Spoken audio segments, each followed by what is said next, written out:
Idol Maxal, paboritong food mo po ang isda at sipod, di ba? Bakit po? Paborito ko ang isda at iba-ibang seafood dahil masarap na, healthy pa.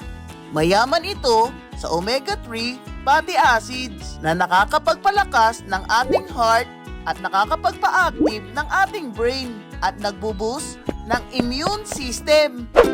Alam ba ninyo na kilala bilang fishing capital of the Philippines ang Navotas? Sa ating lungsod, matatagpuan ang pinakamalaking fish port sa buong Southeast Asia.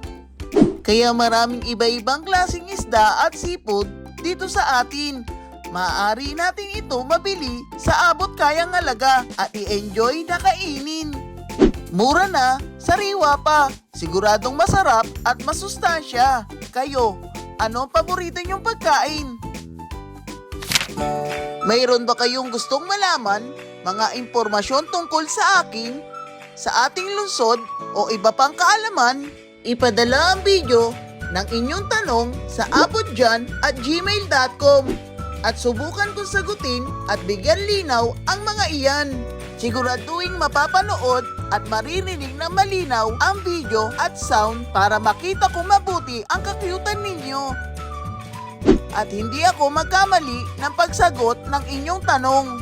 Pwede rin kayong magpadala ng trivia o iba pang information na gusto ninyong i-share sa mga tulad nating Naputeño kids. Diba? Sharing is caring.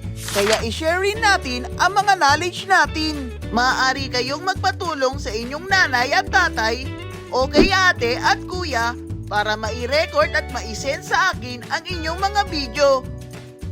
Excited na akong makita at makipagpalitan ng iba-ibang kaalaman sa inyo. Hintayin ko ang ipapadala ninyong mga video, ha? Bye-bye! Avid TV.